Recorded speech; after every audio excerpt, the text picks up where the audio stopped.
মুসা নবী প্রেম করিল, কুহে তোরে নূর দেখিল, নূর তাজাল্লায় পাহাড় জলে,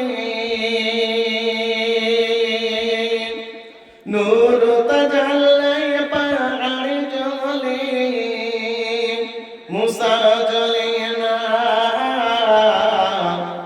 প্রেম বিনা কেউ আপন বন্ধু নিয়ে দেখা পাবে না।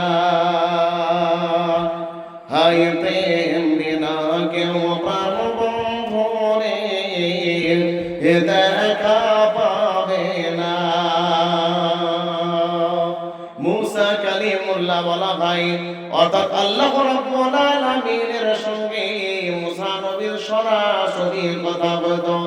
আমাদের যেমন মোবাইলে যেমন কথা হয়, আমরা মোবাইলে যেমন কথা বলি, দুনিয়া মুঠি নেই।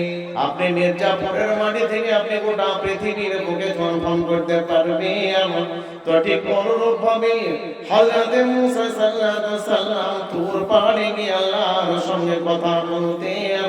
তো একদিন তিনি রাস্তা দিয়ে হেঁটে চলেছেন, আর একজন ব্যক্তি হযরতে মুসা সাল্লাল্লাহু আলাইহি সাল্লামকে বলছেন, হে মুসা, বলে তোমার সঙ্গে আল্লাহর তো কথা হয়, তা তুমি আল্লাহর কাছে একটা প্রশ্ন করবে যে আল্লাহ রাব্বুল আলামিন আমাকে এত ধন সম্পদ দিয়েছেন, অনেক ধন সম্পদ টাকা পয়সা দিয়েছেন, যে টাকা পয়সা নিয়ে আমার বোঝা হয়ে গেছে, আমাকে এত টাকা পয়সা আর ভালো লাগে না।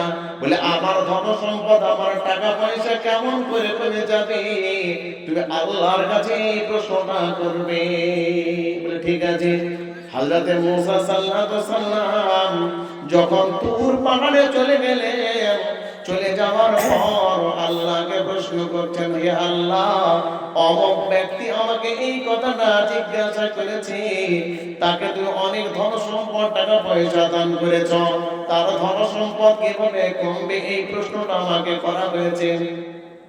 তখন আল্লাহ রাব্বুল আলামিন তিনি বললেন, মানুষের ধন সম্পদ তখনই কমে যায় যখন আল্লাহ রাব্বুল আলামিন মানুষকে ধন সম্পদ দেন, আর সেই ধন সম্পদ থেকে যখন সে দান খায়রাত বন্ধ করে দেয়, যাকাত দেওয়া বন্ধ করে দেয়, যখন সে শুকরিয়া আদায় করে না, তখন আমি আল্লাহ রাব্বুল আলামিন তার কাছ থেকে ধন সম্পদকে কেড়ে নিই।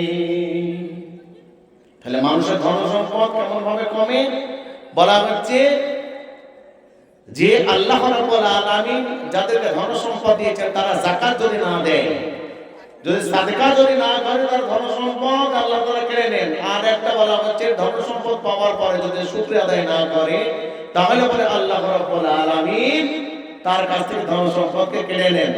তাই বলে সোনামণি ভাইরা আমার, আব্বা জানেন আমার, বহিনেরা আমার, আপনি যত বেশি বেশি দান করবেন, আল্লাহ রাব্বুল আলামিন আপনার ধন সম্পদ ততটা বৃদ্ধি করবেন।